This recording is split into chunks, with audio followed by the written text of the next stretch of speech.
class, in today's government class, we'll be looking at the demands of the nationalists in the 1920s, or what we can also what we can also call the demands of the National Congress of British West Africa. One of the demands of the National Congress of British West Africa is that it demanded that the Legislative Council be established in each British West African territory. They wanted a Legislative Council in Nigeria, in Ghana, in Senegal, in Gambia, and every British West African territory. They demanded that a Legislative Council be established. Also, they demanded that 50% of the members of the Legislative Council should be elected Africans. So, another demand of the Nationalists in the 1920s, or the demands of the National Congress of British West Africa, was that 50% of those in the Legislative Council should be elected Africans. Another of their demands is that it demanded that the Legislative Council should exercise veto power over taxation. That is, the Legislative Council should be able to control taxation. So this was also one of the demands of the Nationalists, of the National Congress of British West Africa.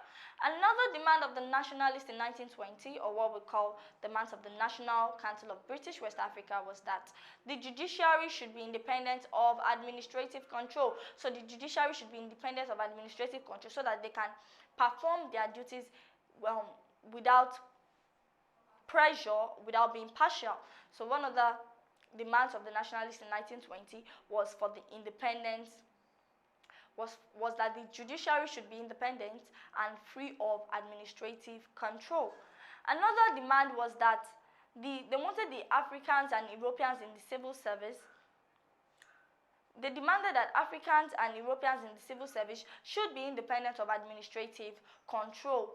Another of their demands was that the obnoxious ordinances should be repealed, such as enthronement and dethronement of African leaders and of African traditional rulers by colonial government. Another demand of the Nationalists in the 1920s was that they demanded that a university should be established in West Africa. They wanted a university to be established in West Africa. Another of their demands was that they demanded that a West African Court of Appeal, WACA, be established to replace the British Privy Council in London.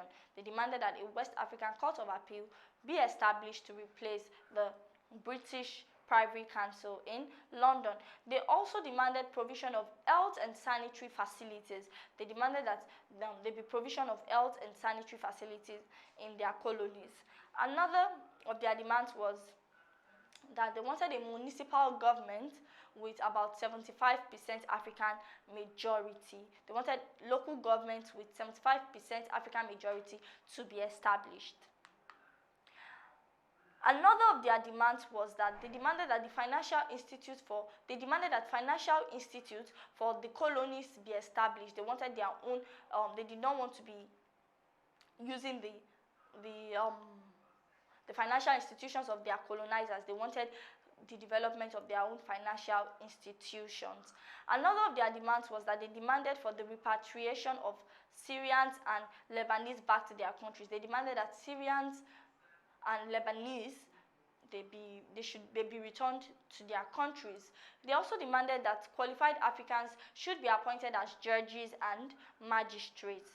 So another of the demands of the Nationalists in 1920 was that they demanded that there should be a reduction in the domination and the monopolization of their commercial sectors by people that were not from their country, by people that were not Africans. And with this, we've come to the end of this class. In the course of this class, we looked at some of the demands of the Nationalists in 1920s, or what we can also call the demands of the National Congress of British West Africa.